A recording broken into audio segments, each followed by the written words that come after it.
Hello, everyone, and welcome to Movie Mandates, the show where my sister and I force each other to watch movies according to a monthly theme. I'm Andrew. I'm Kelly. And this month's theme is Sing for Me. So I mandated Kelly watch Repo, the genetic opera, a movie. It is a movie. With singing. Indeed. One may But call it an opera. yes. Is it for me? Well, before we talk about that, it's only fair that since I mandated today's movie, Kelly gets to challenge me in a segment we call Trivial Trivia. Excellent. I'm very excited because we're going to get all NC-17 up in here. So we did Repo, the genetic opera, and thusly I'm thinking about bodies. And so, brother, can you name mainstream movies that have full frontal male, full frontal female? Do you have a movie that has both? Hmm.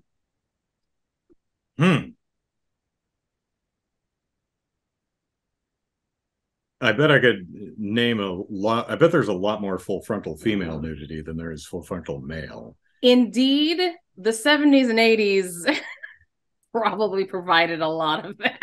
On the other hand, a lot of full frontal female nudity I can think of. Um, the women are oftentimes wearing what is essentially a crotch toupee. So Merkin. it's kind of not so I might be able to name some, and it would turn out that, well, I mean, she wasn't technically totally fully naked. She did have a wig on. Let's see who's Vagina hat. Vagina hat. There you go. Well, I mean, there's definitely, although it's CG, there's Dr. Manhattan in the Watchmen movie. Yeah, He, yeah. he's as a friend of mine put it, swinging pipe. Right, but do you think like he had little balls on his balls? Balls on his balls. Because he obviously had to be in that suit that has little motion capture. Did they put tracker balls on his dangly dong? No, I'm probably, I don't could you think imagine? I don't think I would be surprised to find out that they motion captured the guy swinging Johnson. But oh, if they did. I actually kind of hope they did, because that's hilarious to me. We got to get the movement exact. Let's see. Full frontal male. There is Jason Mewes in, which one is it? It's Zach and Miri Make a Porno. He walks by Sans Trow. That's the Seth Rogen movie? Question mark. And yeah, and what's her name? Is it Rachel McAdams, or am I Nope. making that up? She was in the, who's the mom in the movie with the kid who is a superhero but kills everybody? Oh, Came out a couple of years ago. that one. The hell is her name? What the hell is that movie's name? Brightburn something? Brightburn? Yeah, I think so. I think she also plays the lead in Slither. Sharon Stone? No. Oh, Slither, not Sliver. Not Sliver or Splinter. Slither. So you want to know what's great about a James Gunn movie? Turn it on. There we go. One a James Gunn movie, one a James Gunn produced movie, I think. Oh, really? Interesting. Oh, what the hell is her name? That's going to bother me. But she, so there's a what's his name? Plays Magneto in the newer X-Men movies. Fassbender. Michael Fassbender. Shame. Shame. Here's the thing. I have not seen Shame, and I really want to. Didn't they cut that scene though? Isn't that not in the theatrical cut? Oh no! I think don't know. I hear I've they never cut seen it. Oh, I hear they cut it for length. So I haven't seen that movie either. So no, I haven't seen it. But that also brings up I like that we're talking about penises only at the moment, but Mark Wahlberg Well, yeah, yeah. but although that's a prosthetic, the Oh, one and in Boogie Nights, Boogie yeah, Nights. that's true. And let me trying to see what her name what is. her name is, it's It's really going irking to you. bother me. Um, okay, Brightburn. Burn. Yeah. Elizabeth Banks. That's who it is. Yes, golly Gumpher. Oh, Yes. darn it! I knew it. Yep. Yep. I know exactly. Yep. So full frontal female nudity. I mean, there's Leanna Quigley in every movie she's ever been in. So I Return of the was Living like, Dead. Charlotte Gainsborough is always naked. I mean, but there's another. I mean, I happen to know because I remember the audio commentary for Return of the Living Dead, where what's her character's name? It's like Garbage or something. No, that's the singer. It's Scud or some shit. But she gets all horny and starts dancing naked in the graveyard. And according to the audio commentary, she was wearing the crotch wig. So The only thing, so so for it's me, hard to tell when I who's think truly fully frontal and true, who's when not. I think of full frontal Sharon women, Stone, and well, I mean, she well, was actually, wearing a dress, so she but wasn't completely naked. we saw more coochie snorcher in that than we have in a lot in like when you're wearing a I merkin. But actually have never seen Basic Instinct, so I've only seen the parodies. I've never actually seen the scene. like, what Was is the that one? a thing where Fatal it Fatal Instinct when it Fatal was the Instinct that beaver. It was the Stephen Knight, right, who was interrogating yeah, I her, think so. and the beaver pops up. Armand Asante, Sean Young. Yeah, I was thinking for me, all I could think of when I asked this question to myself, because I'm like, well, I want to know how quick I'd be able to answer it. So all I could think of was Booger in Revenge of the Nerds, and he's like, "We've got Bush," when Whoever that actor is, sure. which is funny because as I thought about that, and then I started laughing, I went, "That does not translate to 2022, 23." Because like they were panty rating, and like what a like wow, the things that I laughed at when I was a child. Oh, you mean, oh yeah, the nerds Revenge of the Nerds is a are not the heroes. terrible movie. Yeah, It's a they are terrible sexual movie. assaulting rapists. Yeah, Yes. it's And really yet, like, genuinely awful. and there were several sequels, and I Well, was a fan at the you know time. what? It's I think a lot of it has to do with what our culture ingrains in us is funny Is and is okay. appropriate. Yeah. I mean, think of some of the classic 80s comedies like 16 Candles or I can't remember which one or Pretty in Pink. I think it's 16 It was Candles 16 Candles when Anthony Michael Hall. mm-hmm, Yeah. where he's has this Because he took Jake's drunk place. or she's just passed Yeah. out drunk and takes pictures of her and stuff, and it's like, oh, that's funny. It's like, No, it's no. not. Oh, Yeah. that's assault. And That's awful. yeah, it's sad that we can't share those movies. Or even But it's or sad that even I would want to also, like, it's such a conundrum in the head sometimes. what's the movie where oh god, I'm blanking on people's names. Is it Say Anywhere, Say Anything?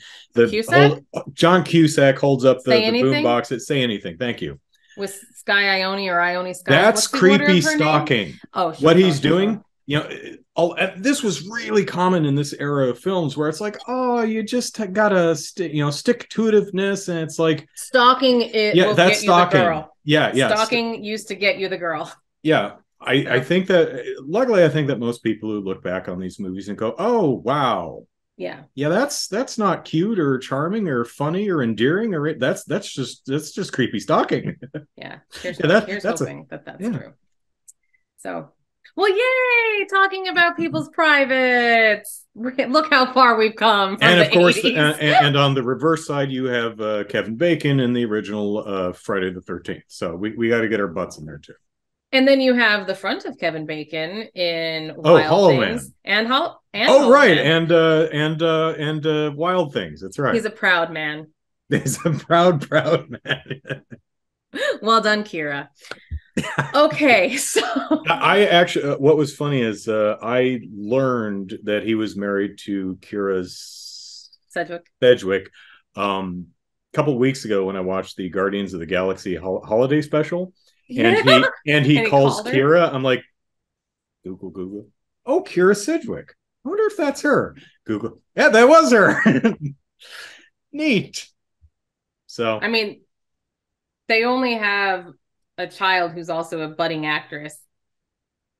whose name Whose is name we forget. Swersh, Remember? maybe Right. Remember we Sorcerer talked about her a something. couple episodes Yeah, ago. We were talking what about is her. her name? Her It's name's not kind of Susan. weird. We've decided But it it's not starts with Susan. a S. It's like It's Sosie, Sosie or Sosie. something. There Okay, you so go. it's spelled Sosie. She's never introduced herself to me, and I don't think that I've ever listened to it Yeah, pronounced. yeah, So it could be Saoirse. yeah. Well, when I have lunch with her next week, I'll ask how her name's Please pronounced. do. Yeah, And she'll be so happy you stopped calling her Susan. yeah. That's hey, Susan Bacon. All right, Repo, Yes, the genetic opera. indeed. What did you think?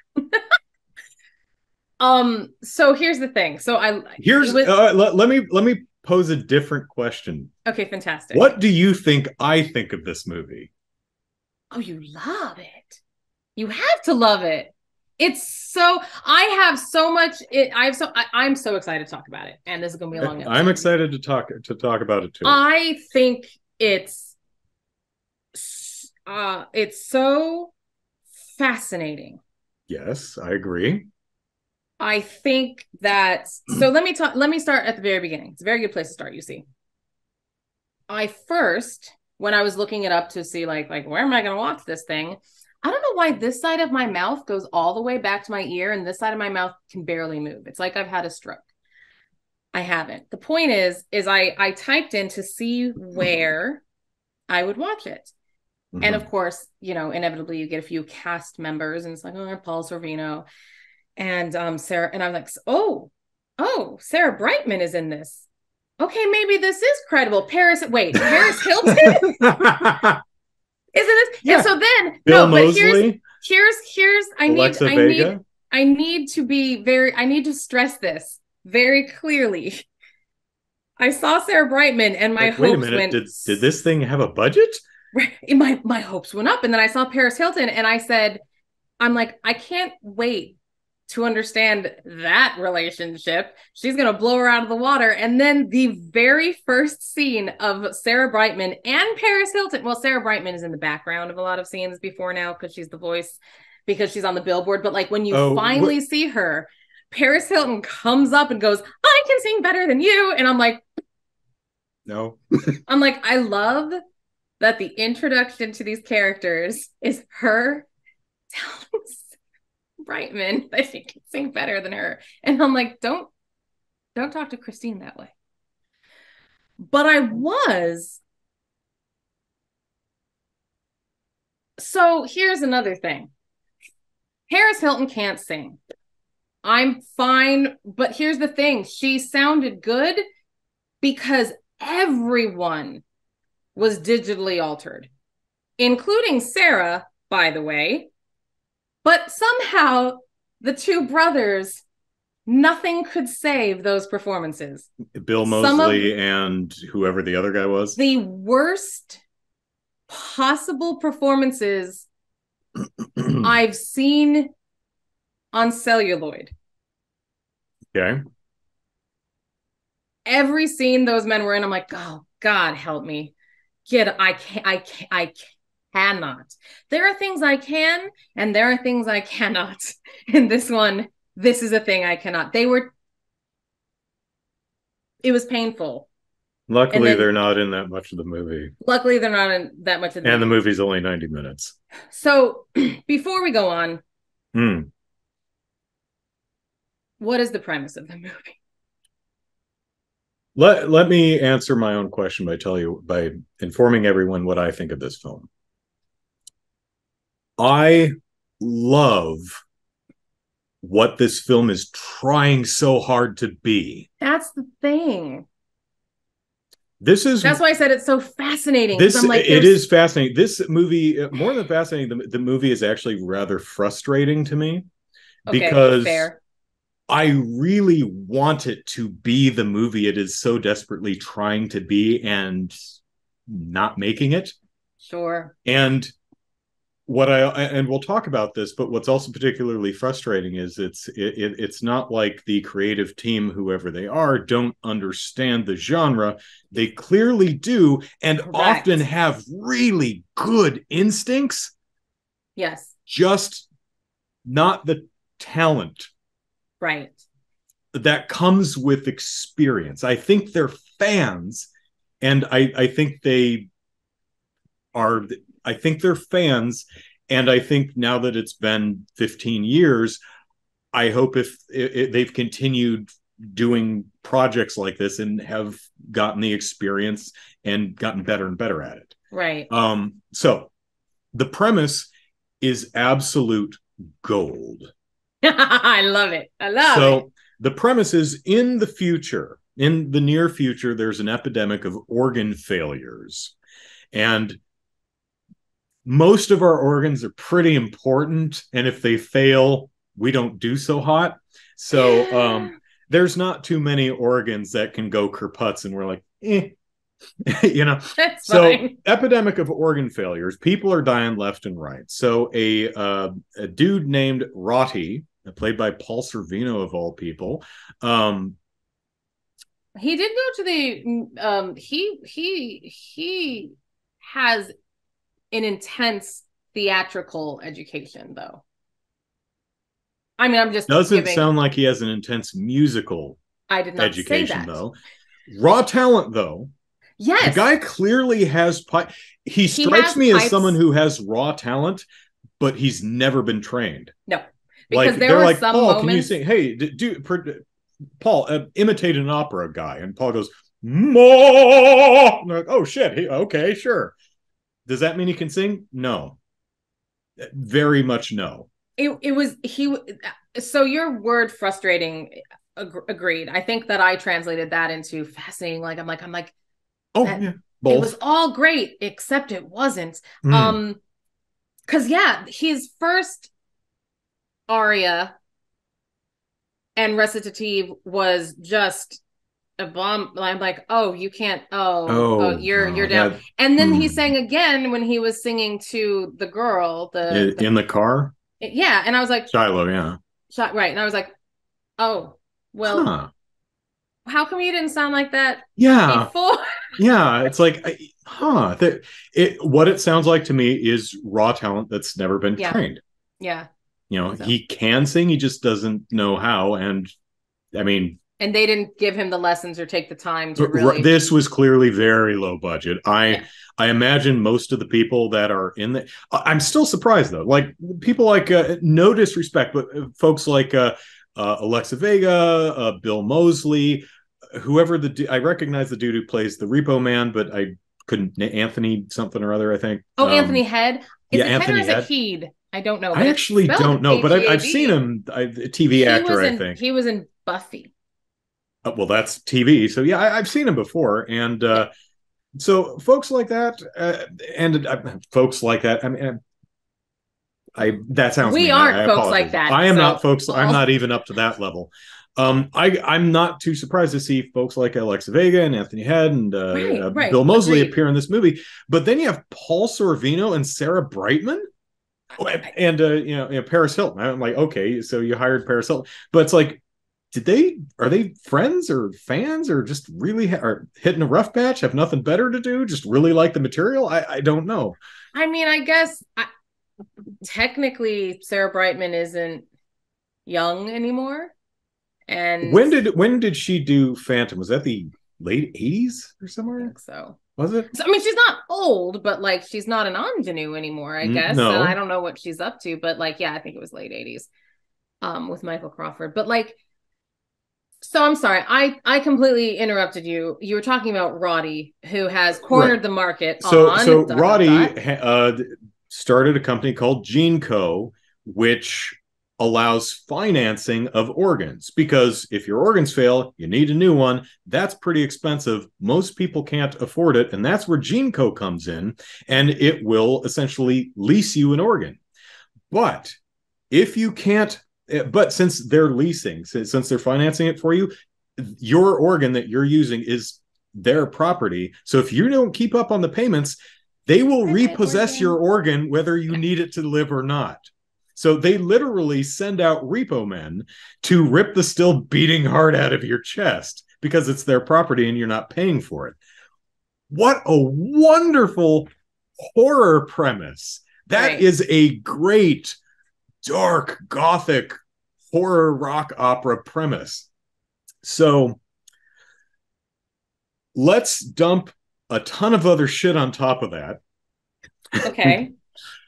So what are we going to do with this premise? Okay, so we've got people who need organs to live. They have trouble paying for it. Repo men come and forcibly pull your spleen or heart or spine or brain out of your body while you're still living because you're not making the payments. Okay, what are we doing with this story? All right, so Paul Sorvino is dying. He has a terminal illness and he's going to buck the kick it very soon. His three children, Bill Moseley, Paris Hilton, and other guy, are just suck. And Yeah, they're terrible children. They're We're not terrible. talking about. They're terrible, crappy children. Yeah, they're just as children. Either vainglorious dipsticks, murderous ragers, Oh my God, they just kill people left and right randomly for like their organs. They're like, yeah, I killed this guy. You bumped into me, stabby, stabby, stabby. Yeah. So he's in a bit of a pickle about where the hell he's going to leave GeneCo to. But you see, his former lover from back in the day left him for another dude. Well, that pissed him off. So the Marnie, his former lover, left him for Nathan. Anthony, yeah, I think the character's name is Nathan, if I'm not mistaken, who have a kid named Shiloh. Well, Marnie passes away in childbirth because she has a blood disease. Nathan tries to cure it, but ends up killing her. So Shiloh is born, and she's inherited her mom's blood disease. So he, as a doctor, keeps her at home and keeps her medicated so she doesn't get sick going outside. And also on top of that, there's a woman named. But wait, Mag. there's Wait, more. there's more. There's a woman named Mag who's blind. So Blind Mag, indeed. Yeah, it's a good thing she was blind because otherwise her name wouldn't make any sense. So she enters a contract into GeneCo where, in exchange for new eyeballs, she, I guess, will just perform in perpetuity for them. And if she stops performing to them as they're essentially the mascot, the face and voice of GeneCo, they'll repossess her eyeballs, which won't will kill her. I don't know. I think you can live without your eyeballs, but whatever. They're not very delicate about their repossession, so maybe you would die. Right? I mean, like, there are some things that they ain't paying for the surgery to delicately retrieve the organ. They're just going to cut it right out of you, and you're going to bleed to death. So right, which I'm like, but maybe you could reuse that. You just destroyed your product ish. So we have this circle of things going on, and that's typical for the opera genre where we have overly complicated melodramatic horse poopy. So Roddy, Paul Sorvino, is going to try and convince Shiloh, the daughter of his lover who left him for another guy, to run the company. And you're frozen. Oh no, darn it, Zoom. Hello, everyone. We are back after a 20-some minute break because Kelly's internet went out. So, when we left off, I was talking about the premise of Repo and how overly complicated it is, but that's to be expected in these melodramatic opera things. But I wasn't done describing all the crap that's going on in this movie, because I didn't even get to the fact that there's a new drug Yes. called Zydrate. Zantax or Zydrate. Zydrate That comes in sounds a right. little glass vial. A little glass vial. A little glass vial. Okay. And then the rhythm goes somewhere weird. Somewhere else, and then it brings Dot it dot back. dot dot Da da dot da da dot da dot da da da da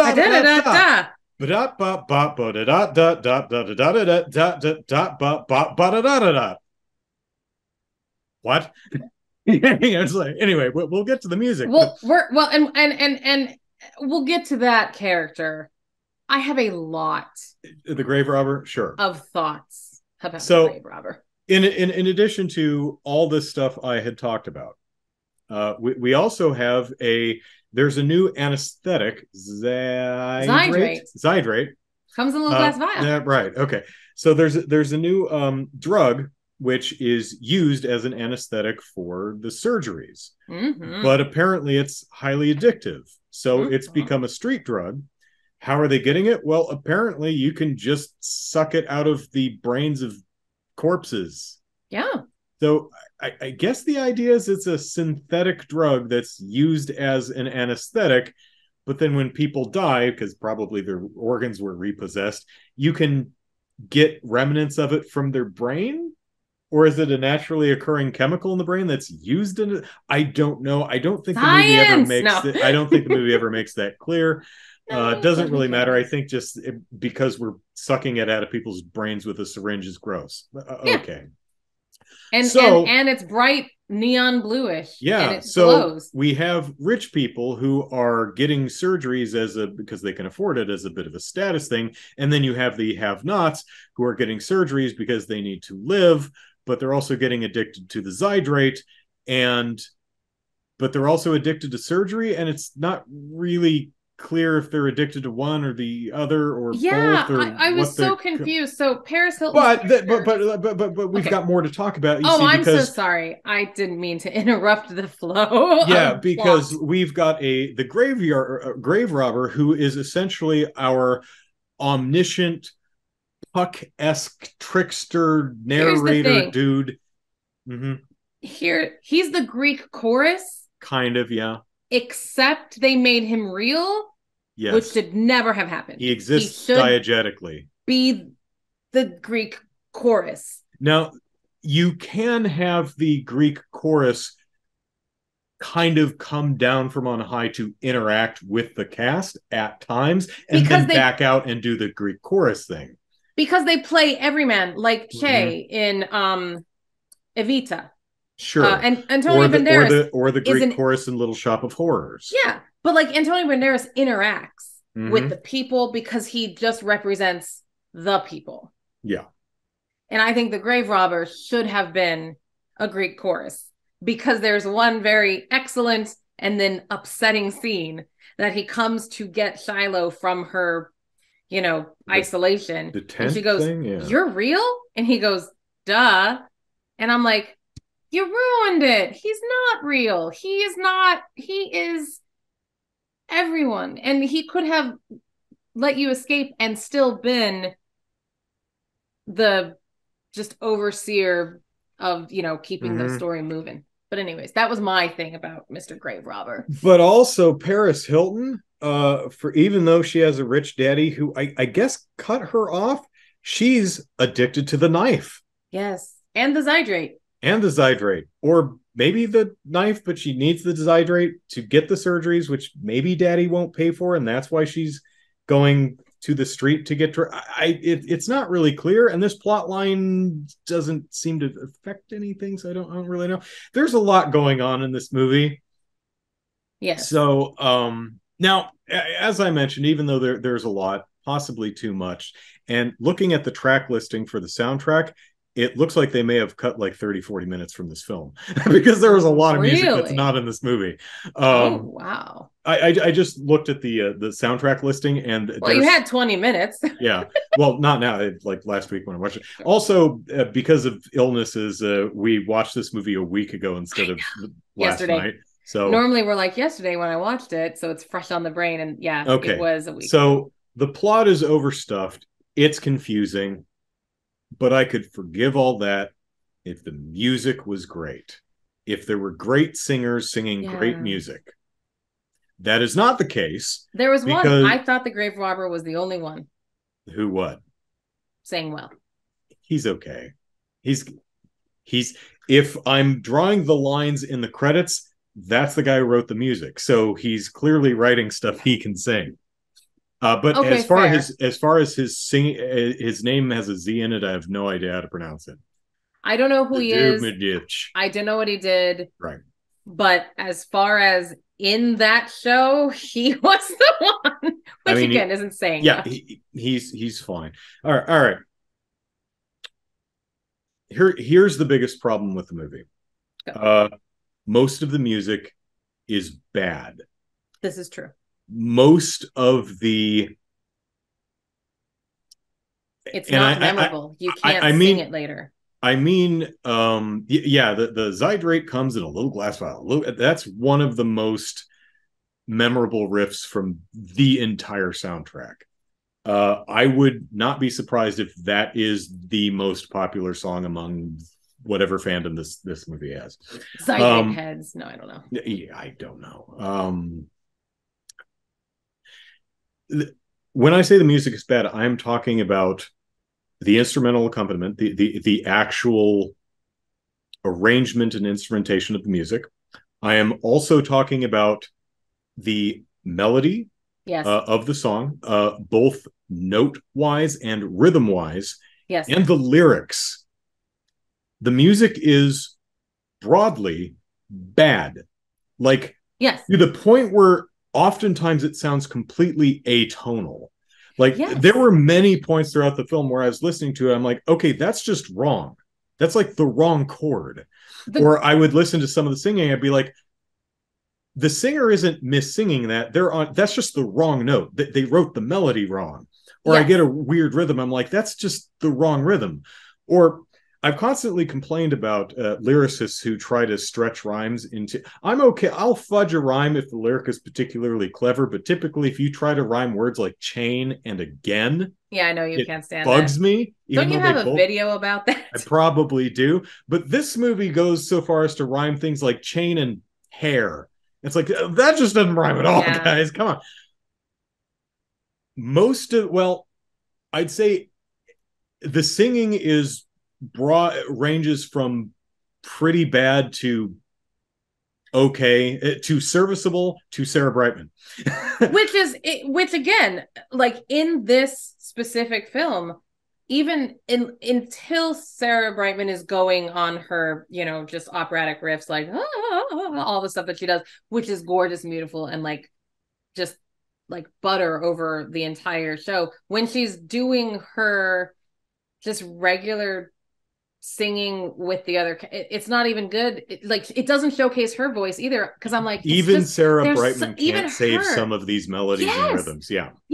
My least favorite, like in the entire, and yes, I understand everything you say, like the melodies were so not melodies to me. It was so strange. It was that what you said about atonal, like just it truly felt like just everything was kind of just written a little incorrectly.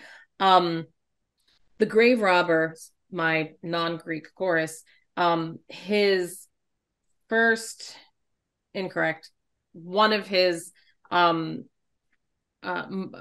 where he's actually actively, when he is doing the grave robbing and he's telling you that I love to rob graves, and I'm like, why are we screaming what he yelled? That? Yes.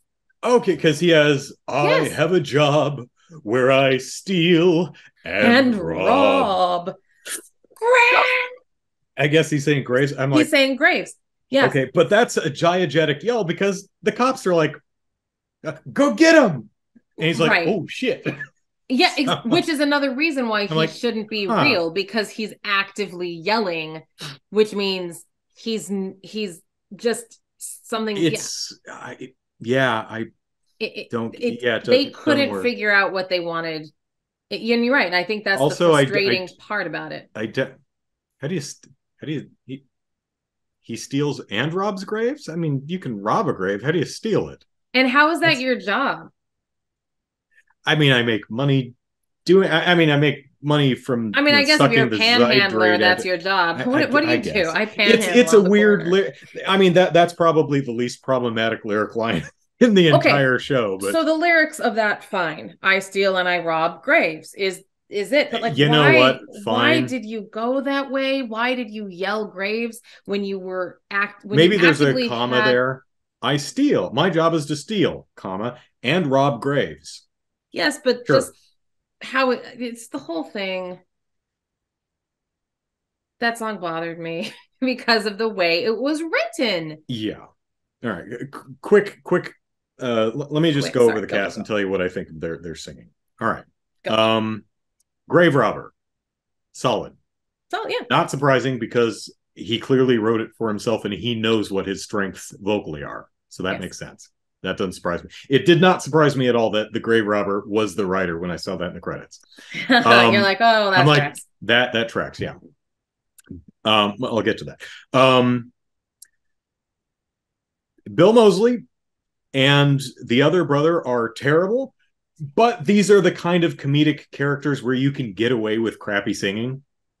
They're I certainly not helped by the music, but no, Bill Moseley can't sing. Love you, dude, but yeah, and maybe that's why my like pure dislike of the because it's I mean they're just likable characters and I can get behind that whatever. I mean everyone sure, in they're this movie is supposed to be. kind They're supposed to be whatever. obnoxiously disliked. Exactly, and they are. So it wasn't about that. It was like those performances just it hurt my soul that they were happening when everyone else could. Fine, you guys. I mean, I wasn't happy with a lot of it, but those two just stood out. But maybe you are onto something that it wasn't 100% their fault. True, Mm-hmm. they didn't have a lot to work with, Oh but yeah. like If the Sarah way, Brightman can't make your yeah. music good, then Bill Moseley definitely can. And I think that maybe that's the thing is like there was no way you could be the best singer in the world, and there are still some things that you're just not gonna make sound Yeah. love. I mean, Happy Birthday is hard Yeah. too to ever make it sound Paris good. Hilton. Wonderful in that role. Yes, it's actually, I mean, sure. I mean, an entitled dipshit who I don't know her personally. I'm sure she's a perfectly lovely person, but she's playing an entitled dipshit who wants to replace Sarah Brightman on stage, and clearly that's not what she should be doing, even though she thinks she's entitled to it. Yeah, I buy that. As for Yeah, her singing as an actor, she's singing the notes that they gave her to sing. Is she good she at is. it? She's doing Not. fine. She's fine. There's nothing, and it's funny because like I never thought I would say this about Paris Hilton. She's Perfectly she adequate. works and she's Mm-hmm. adequate, and she is not the worst thing about the movie.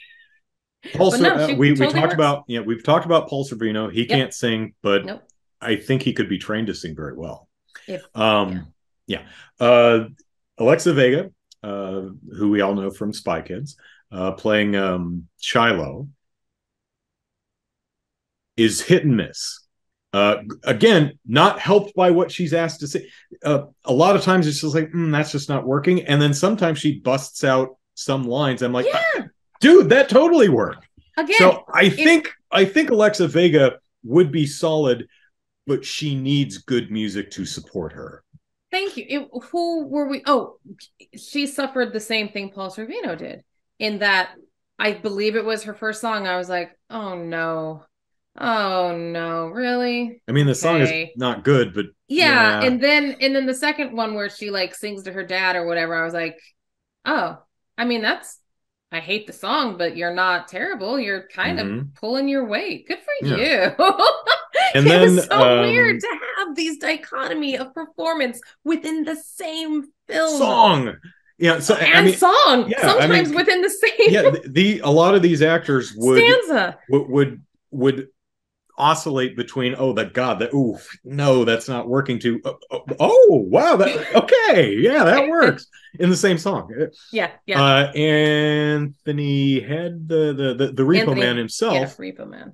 um solid, one of the better performers in the film. He's like I think, so it's funny because again, not supported by what he's singing, but he's doing he's solid. I think he's one. I don't. This is going to come off strange, but so the first thing, I was not a Buffy watcher until they came out with Buffy the Musical. Which, okay. Yeah, which was also one that like kind of started the whole every TV show now needed a musical episode. And so this is true. Yes, this is true. They all do. They do.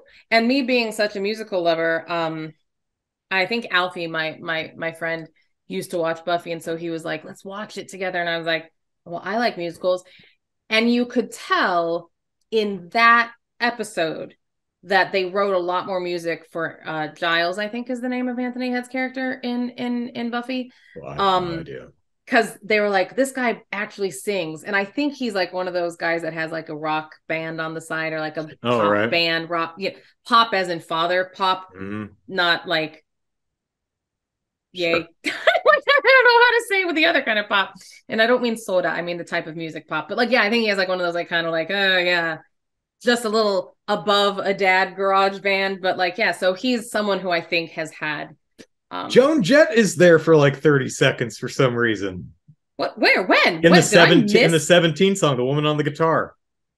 Oh, that's 17, da da da da da 17. Look, someone playing the guitar. I'm like, is that Joan Jett? I was like, that's Joan Jett. That's right, because I think I was just like, now I'm seeing things because I'm like, what is happening? That scene did nothing for me. The song was okay, but like, it's a song that has absolutely the right idea. The instinct is right. Whiny child complaining about, I'm a big girl now, I can do what I want. And the hook, 17, something, something, something, something, 17, something, something, something. Good instinct. That's correct. The something, something neat. Yeah. And it's the something, something where we're running into problems. That's the And the transition to 17 and to whatever comes after that is instinctually the correct thing to do, because it before that is, daddy dearest, why don't you let me go outside and play? Oh, Shiloh, I love you and I can't, but I'm 17 and oh shit, we're gonna, and then it style changes into something else, and those instincts are absolutely spot on, but the music broadly sucks. But that's the entire show. Yeah. And I think that was so fascinating about it to me, is that you saw it in a frustrating way, and I saw it as in like this, wow, you were like literally so close the entire time. How can you get so close and not? This is fascinating. How it's kind of, I feel it's like throwing darts at a dartboard, right? If I throw a dart at a dartboard, I'll probably hit the dartboard. But the idea that I will hit the bullseye is almost certainly not going to happen. I could take 10 throws, not hit the dartboard. I could do 50 throws, not hit the bullseye. I could do 50 I could do 10 throws and not hit the dartboard. And probably not hit the bullseye. But if I did nothing but chuck darts at a dartboard for 90 minutes, I'm going to hit a few bullseyes. Sure. And I feel that's kind of what happened with Repo the Genetic Opera. They definitely have the passion, they definitely have the right instincts, but they don't quite have the talent, particularly the talent that comes with experience, right, to actually get where they want to be. But because it's a 90-minute movie, you're going to hit that bullseye occasionally if you keep throwing darts at it, right? Yeah, it was. Here's my question for you, right quick. Had you seen this before? I have, yeah. I saw it probably like 10 years ago. Okay. I was going to ask, what was the reasoning for choosing it? Because I don't know anyone else who's seen it, and I really wanted to talk with someone about it. I love that reason. And because there is a lot about the movie that I really like. For example, the premise is wonderful. I love the idea of repossessing organs. There is a lot of thematically interesting stuff that you can do with that the movie kind of alludes to, but doesn't really do anything with, other than a broad, that's probably bad. Yeah, you know. I mean, especially in the last decade with I mean, you could make a whole parallel to what's that goddamn drug, fentanyl. I'm like, what You know, are we you could talking do about? it. You know, there this you have rich people who can afford the life-saving surgeries that are um, getting surgeries as a show of wealth, as a status symbol, while the people of less or no means need the same surgeries to survive but can't afford them, and also get addicted to the goddamn anesthetic that they need in order to get the surgeries. So you get this damn black market ring of Zydrate. Yes. I keep wanting to say Zantax. And you're Um, like, Xanadu. um, so there's a lot of thematically interesting stuff here. Uh, Full spoilers for a movie that's like 15 years old, but also that so it turns out that Rotti, Paul Sorvino's character, actually tampered with the medicine that Nathan gave his wife, which caused her to die in childbirth. But he doesn't know that. So Roddy says, I won't tell that you've screwed up and murdered your wife if you work for me as a repo man. So he has to hide that from his daughter. Okay, so he seems to have developed kind of a split personality between the loving, caring doctor who takes care of his daughter too protectively, and the monster of the night who let the monster rise or whatever it is, who goes out and rips organs from people's skulls. And acting wise, I love what Anthony's doing both in the physical performance and the vocal performance to distinguish between those two characters. And there's a lot of neat, dramatic, thematic stuff that you could do with that, and they don't. Yeah, I mean, you can kind of imply that you start filling in the blanks yourself. It's like, oh, he's because it also turns out that Shiloh's not sick. Well, she is sick, but she's sick because he's poisoning her to keep her home. And you're like, oh, okay, so he's so grief-stricken over the monstrous repo man that he's becoming the monster that he's afraid he is in order to keep Shiloh near him, his last tether to his humanity. And it's like, yeah, you're writing a great movie that's not actually her, you know?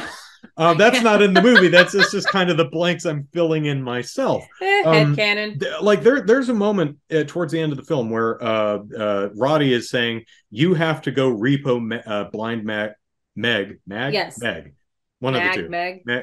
Sarah Brightman's eyeballs," and he has the whole debate with himself song. It's like, should I do this? Ah, da, da, da, da. It's like, look, you love killing people, and he just and his daughter's in the room and she's seeing the monster he's become, and which is Roddy trying to play her against her father so that she'll take over the company, which okay, I'm on board here. Okay, yeah. But the way it's presented, Nathan is just like, I love slashing people, ha ha ha, I'm Repo Man, la la la, and then he's like, nah, get someone else, and walks out. Well, it's like blind Meg was his wife's best friend. Yes, but again, I'm kind of doing the work for the movie. Sure. It feels like, I mean, and it's again, just her eyes. Right. Not her vocal nodes or anything. Like, yeah. Repo her larynx. What you kind of expect to happen here. I mean, it's nice. He's like, I couldn't do this to a friend. Okay, sure, I got it. But Shiloh's in the room. Are we not going to do anything with that? Because you feel like it's going to be the thing where he's like, I love repoing people, and he butchers this dude who's tied to a chair. And he's like, wah ha ha ha ha, and he turns around and there's Shiloh. And he's like, oh shit.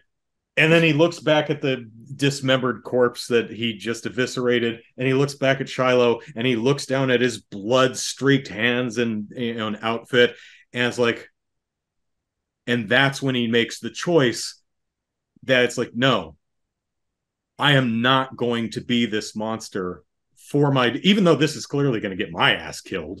Right. I'm signing my own death warrant, but for my daughter, even though I became the monster. I've decided not to do it anymore. That's just something you could do that they just don't. He just kind of Right. changes his mind and walks out. It's like, nah, okay, but Never mind. I'm just not um, feeling it anymore. yeah. Yeah. Here, the movie's off to a rough start because the way it starts is with a illustrated comic book. So the movie opens Oh, yeah, to the yeah, yeah. pages of a very colorful, well-drawn comic book, which sets the stage. In the future, turn the page. There's an epidemic of organ failures. Turn the page, and stuff, and The rise Roddy of and Genko Zydrane, and the rise of this of Genko, and this. all Yeah. that. And it's like, okay, low budget. They would have been better if this was presented in song, but okay, that was probably too much for a low budget production. Fine. And it worked. I It like was the cute. art. I like the And comic. they kept it throughout. Mm-hmm. Like, And they they had little interstitials, so it wasn't just a one and done. yeah. Like I forget what movie I saw fairly recently, which started with a narration and then just ignored it for like the entire movie until like towards the end. I'm like, oh yeah, you were doing a narrating. Oh, it was Batman, the Batman, where they were doing the voiceover narration thing from his diary, and they did like the beginning of the movie, and then didn't do it for another 2.5 hours. I'm like, oh yeah, I remember you did Oh, that's that two and right. a half The hours ago. very beginning of that Yeah, movie is completely narrated. and then it doesn't come back until like towards the very end of the film. I'm like, Oh, weird that's right. choice, but I do anyway, love that movie though. so we get into the opening song with the grave robber, which repeats most of the information we just learned from the comic book about organ failures and the Right? repo men and the Zydrate. And I'm like, well, did you think that I what? wasn't reading it? Did you think that I I was mean, still those like, pages did turn very fast, so maybe you thought I didn't read it very fast. I don't know, because it's not narrated. It's just you have to read it you as the pages do, are turning, which is an interesting choice. but it's And not. then we get to the grave robbers song. There's the bit with Shiloh in the crypt chasing the bug outside, and then she runs into the grave robber who steals and robs graves. Um, Yes. and he sings that song. And a lot of the information that's imparted in that song is, again, the information that we've already We learned just in the comic book learned. and the opening song. I'm like, oh no. I was Um, thinking the same thing. I'm like, I already know and this. that's the problem is in a musical, particularly in opera, but in all musicals, your song should have a point. It should give you new information, even if it's just an I am song. It should I'm tell you 17. who Yep. someone is, tell you what they want, tell you what's going on in the world, even tell you where and when important stuff is happening, like at the opera tonight. Yeah. Is something going down? Yes, at the opera tonight. Where's it going down? At the opera tonight. When? Tonight. We That repeat it several aforementioned times. opera, Yeah. that's going to be this evening. And I poke fun, but that is a good refrain, a good hook, a good there's a bit towards the end of the movie where all of the characters, Mag and Roddy and Nathan and Shiloh, they all have their individual moments that culminate in at the opera tonight. Yeah. That's, again, good instincts. That's exactly what you should be doing. We're setting the stage for the film's climax. That's exactly right. What it should be doing. You have like a septet or something. Yeah. Or a sextet, I think, maybe. Let me talk about the things of this movie that I genuinely really like, other than just the general setup and premise. Right. I love the style. I love the aesthetic. I love the production design from the sets. Even though they're cheap, they look like flats. Well, yes, but you understand the world. There's a lot of fog. There is a lot of like it's strategically dark placed. and gothic and what's the word I'm looking for? It's moody. But it's still while it's dark and gothic, it's also colorful and vibrant and alive. I really like the set, even though the sets are clearly flats and very cheap, but they're beautifully conceived and decorated. I love the character design, both the makeup and the outfits is really cool. The world is consistent. The world, even though those CG long shots are just really cartoonish. I mean, I seriously was like, I thought this was like 2008. Was this 1995? Oh, They're when it that first bad. started, I felt so bad because I was Mm-hmm. like, is it a animated? It's a Because cartoon. it started off with the comic and then like a CG of Genko, and That I'm like, I'm yeah, very that confused. nearly minute long zoom into Jenka. I'm like, oh man, Ooh, that yeah. looks mid 90s bad. Yeah, But it they was like, but interesting. it's like they knew it and they just kind of leaned into how cartoony it looks. I'm like, it's kind of working though. So I love the character design. I like their looks. I like their costuming. Yeah, I like how everything looks. Blind Mag is I love her look, especially because she has those bionic eyes, which again, that's another thing that her like eyes are her projectors all of eyeballs a sudden. can I guess record and replay footage and exude holograms.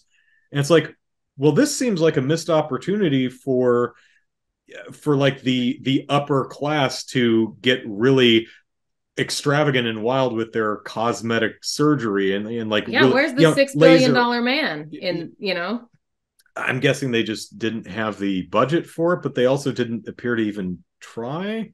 It's like, my eye, I didn't know your eyes could do that. My eyes can do more than just see. It's like, oh, what? Oh, we're never going to go into that. Yeah.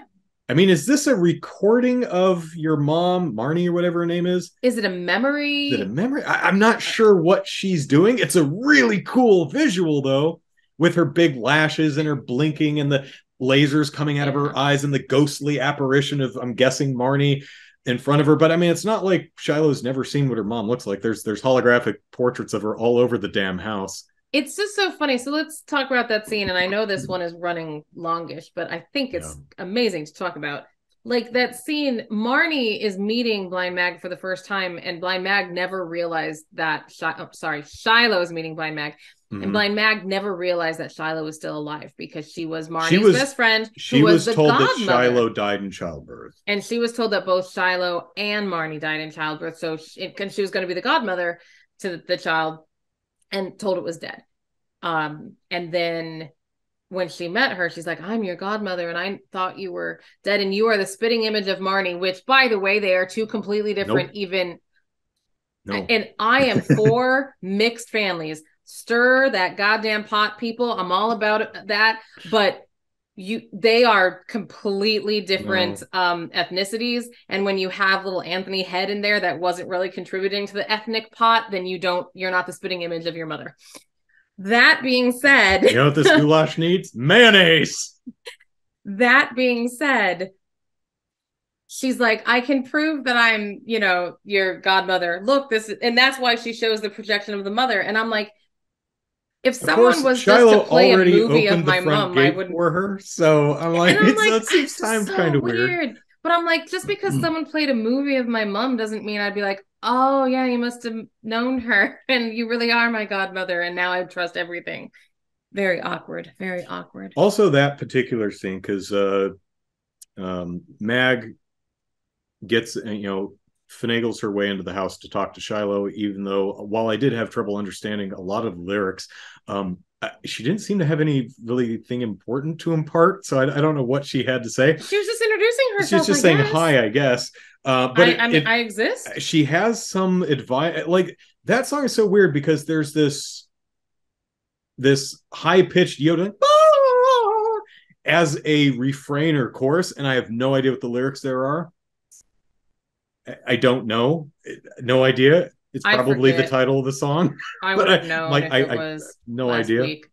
But so she goes in, she talks to Shiloh, they're kind of singing at each other. Then Nathan comes in, and He's there's like, get the hell out of my house. and so they start arguing in verse, which is great because now we've got a fugue, which is wonderful if you do it right. So we have Mag arguing that she, is her godmother and she wants to be with Shiloh, and Shiloh's, I'm not even sure what she was saying, something completely different. And Nathan was talking about something else. So Shiloh was arguing that she wanted Mag to stay. Right. Because this was already after the hit was put out on Mag. Right. Like, we knew. Right.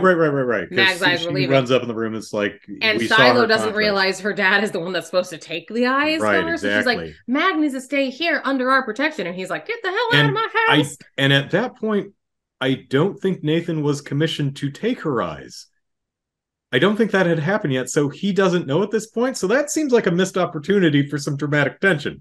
Oh, that's true. Because I Maybe don't, he didn't know yet yeah, I don't because think at that point he we did does. as the audience, and we're Oh, thinking, we at "Oh the audience. shoot, Well, I mean, he's that's the what it only was." repo Well, yeah, man but I mean, that we yeah, but I know, mean, I so think that we that's assume why there's more. But I one would assume yeah, there had to be. but that bit, when she comes in and she starts, you told me that Marnie died. What kind of a friend are you, you dickhead? He has this bit where he says something like stop or mag, but he starts quiet and he just sustains a note and builds the volume on. He's like, please smack. It's like, yes, that's exactly the right instinct. That's a really cool idea. And then they start arguing. Then Shiloh comes in and you have a few, and it doesn't really work because it's hard to. One way to do a fugue is to do each part in sequence and then combine them, right? Mm-hmm, So mm-hmm. like in Well, isn't that what a fugue is supposed to be? Is like it builds on itself in well, its a fugue is contrapuntal melodies. It's two or more people singing different melodies at the same right. time in a way that's usually either contrasting or complementing with each other, but it's usually some type of argument or conversation. And not necessarily, though. It could just be a bunch of different people sharing their ideas at the same time, like in West Side Story. We're gonna do a thing tonight, da da da da, Yeah. da tonight, and they have tonight. I'll have some ham tonight, or whatever it is, and then they take all those individual parts and they combine them for the end of this. You know what? Probably more modern, better known example would be Encanto. We don't talk about Bruno. You have the opening bit. It was my wedding day and wasn't a cloud in the sky. And then you move to the gal with the hearing. She you have that section. Then you move to the kid, 7 foot tall, rats upon his back. Yeah. And, you call his name, and then you move into the he told me ba ba ba ba ba ba, and then they combine all of those Everyone goes. into one fugue at the very end. And since you've heard all of the individual sections, it's easy for your brain to pick out bits and pieces. Yep. So it's not Yep. just one wall of sound. Yep. You don't have to do it that way, but it takes really talented composition to get a fugue to not just be a mess of noise without introducing it like that. And sadly, Mr. Zavavovich, whatever his name is, doesn't quite at that point didn't have the musical chops to get it, but the idea is there and the idea is correct. I love the bit that bit where we see the Repo Man repoing. He has his helmet. It's his I am it's the a great monster costume song. Yeah, I love I like the design of the Repo costume. Yeah, it's great. Yeah. But his performance, he's like it basically Superman. Glasses, I'm the good guy. No glasses and slicked back hair. Yeah. And he changes his voice. No, I'm the good guy. No, I'm Mr. Hyde. He did. I mean, it's hammy, but it's great. Right. So he's got some guy locked up. And he needs to take his spleen out, and he takes his spleen out or whatever. And the guy dies, but then he jams his hand up and starts puppeting him to duet with himself. So awesome. That's such a wonderful idea. And that particular moment was, melodically sufficient. It actually worked. I was happy with that point. There's a lot of stuff that actually works. And I know we're getting close on time, but there is one more bit that I wanted to talk about because it's just really funny to me. So Mag is doing the opera. She's at the opera tonight. Yes, and she's like, see, I'm Sarah Brightman, la la la la la. And you know what? I'd rather be blind. Bam! And she just yanks her eyeballs out. So she does this gorgeous aria in Italian. Yeah, I believe is a real aria. I would not be surprised because it was pretty good. Yes. I'm unsure which one. I didn't recognize it. I didn't recognize it completely. I was like, I feel like this is I feel like it was real though. But anyways, the point is, and it's in Italian, and she goes up and she has these long, gorgeous nails, and she's flying on Yeah, her she's on a rig, flying rig, so she's being and hoisted into the air. and she's Italian, Italian, Italian, and then all of a sudden, take these eyes, I don't want them. And you're like, what the? And she just sticks her nails into her eyes. And as you pointed out earlier, that won't kill you. But then they No. drop her onto iron gates, Yeah, which of course the set is made out of iron yeah, gates. so yeah, those would be like, cardboard or something, Exactly. but they're completely wrought iron. So Roddy's like, "Oh, really?" And he cuts her line and she falls and just impales herself on this wrought iron gate. So she's, bent over backwards on this gate, crotch pointed towards the audience, and she's wearing a leotard bodysuit with kind of a short ruffled skirt, and so she's just there. crotch right at the audience. And the funniest thing to me is, I don't know if it was Sarah Brightman, but it was either her or a dummy or a body double, because she is in the background for the entire climax for like the next 7 or 8 minutes movie. Time there's a dead body hanging out on this wrought iron fence. Yes. Shiloh, you need to kill your father, and if you do, I will make you the inheritor of GeneCo. No, I can't do that. You're actually the monster, and there's all this bullshit going on. And then you look at the background, and Sarah Brightman's crotch is just right there. Yeah. Lovely crotch, Sarah, but I mean, I was thinking that, I was like, are they gonna? Is this? I honestly, are they gonna talk about that? Are we gonna talk about the crotch in the room? I don't know. I don't know if that was. I mean, it was clearly there. It was definitely intended, as a continuity thing at the very least. But I don't know if it was intended to be as funny as I found it to be, because it's just this melodramatic, overwrought, as it should be, being an opera, a climax going on the stage, and just in the background is her bent over a wrought iron gate backwards with her crotch just pointed towards the audience for the I noticed it climax. Too, I was like, also, her song.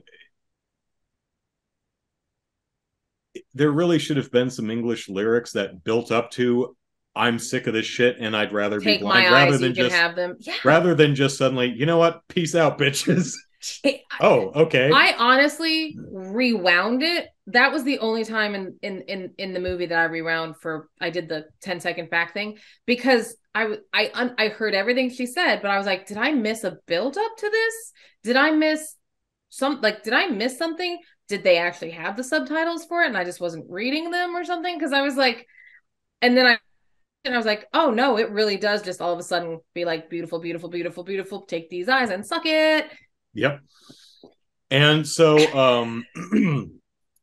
Shiloh doesn't shoot her father, but he's already been shot, so he dies, and Roddy drops dead. Paul Sorvino just is like, my time is up, and he dies, and she's like, screw this, and she leaves. So everyone is either dead or miserable, which is exactly how an opera should end. So again, they have the right instincts. That's right. God damn it. You don't survive opera, guys. You just don't do it. I want this to be the movie that it is so desperately trying to be. I love so much about it. I love the idea. I love the verve. I love the feeling. I love the design. I love so much about it. Just the storytelling and the music is bad. Right. No, but it's so true. It's very upsetting. Yeah. Do I recommend it? Yeah. I actually do. I would. It's like Frankenhooker. Is it good? No. But it's definitely something you should see at some point, because it's really fun to talk about. I'll maybe one day. We have a podcast or a show. If you are our age, you definitely saw that VHS tape in the whatever video store you frequented. Oh, I'm sure. Yeah. You remember, because that was the one that had the little pressy bit on it. It was like they had like the musical greeting cards where you open the card and it sings to you. Oh! There was a button on the front of the case that said "Want a date?" or something like that. So it played little sound clips when you pressed the front of the box, which had the picture of Frankenhooker on the front. So she'd say, "Want a date?" And you press the box. Of course, by the time you found a Blockbuster Video, kids had been so. Okay, Repo the Genetic Opera is I love what it's trying to do. Yes. And it has the right instincts, but not the experience or talent to achieve its goals. But the movie is 15 years old, so I mean, I don't know what the creative team behind the film have been doing in the meantime. Hopefully they've honed their craft and made some really, really wonderful stuff in the meantime. I haven't looked into them, but yeah, nor have I. But so there you go. It's like this guy was arrested the next year for firebombing a kitten rescue or something. It's like, oh no, we can't have nice things. This is why we can't have nice things. So yes. So what are we doing in April? Sing for Me, which also I find very great because Sarah Brightman is in this and our theme is Sing for Me. So... that's true. See, I mean, I'm certain she's done more than Phantom, but I'll admit that's what put her on the map. That's why I know her name. But it is a part of her legacy. She created the role, like that's her legacy. Sure. So and she keeps, I mean, she like a couple of years ago, it's probably like 10 years ago now, but she did like a special performance with like Antonio Banderas, with him doing it wasn't a full performance of the opera, it was just the Phantom of the Opera song, just with Antonio Banderas. I will have to sometime within the last 10 or 15 years. I don't remember how recent that was, but it was like for some awards thing or something. It was a special thing, or I'm completely making that up. I'm misremembering something. I don't know. But yeah. Well, so let's wrap this up. It's your turn to mandate a movie. What shall we watch for Sing for Me month? We shall watch the second in the Red Curtain trilogy, Moulin Rouge. Is it the Baz Luhrmann one? Okay, that would be correct. Because there's several. Is there another Moulin Rouge? Yes, there's probably several, but okay, the Baz Luhrmann one. Okay. Have you seen it? I have not. I didn't think you did. I was actually considering watching one of the older ones and then working my way through the various iterations of that show just to see where it started and where it went, but I just never got around to it. I will have to look into that because I would be interested to know if it's even the same. I mean, it's La Traviata. I mean, I would guess it's at the very least presented very differently because sure. Baz is gonna Baz. Yeah. Ain't no one Baz like Baz. What are the other two films in the Red Curtain trilogy? So the first one is Strictly Ballroom, and the last one is Romeo y Julieta. Did I even know that? So oddly, I've seen the first and third of the Red Curtain. How did I manage that? Well, because I went through the Strictly Ballroom phase. Didn't Romeo and Juliet come out before Moulin Rouge? I don't believe so. I could be wrong. Either way, I don't believe so. Okay, well, I've seen two of the three. But Strictly Ballroom, I know you had to see because I went through a phase. You went through a phase when we were young, so I've seen that. I don't remember much about it, but what I remember of it, I'm like, okay, yeah, I'm getting a very Baz vibe from what I've been. Have you seen? Have you seen the Elvis movie? That was that's tough for me last year because I just can't stand Elvis. So you're more of a Beatles fan. I am a Beatles fan. By default. Oh, I don't even like him that much. I just can't stand Elvis. And he just won the Globe the other day Not to date when we're recording, but Austin Who Butler, did? who plays Eric, Austin Butler, who plays Elvis, Okay, yeah.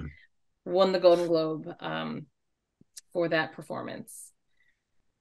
And so I should watch it. That's just The only one I heard was, I think, Angela Bassett won for supporting Forever. actor for Black Panther 2, yeah. Michelle Yeoh won for Everything Everywhere All at Once. I really want to see that. Okay. I've wanted to see it, but it's not playing anywhere I have access to, so that irritates me.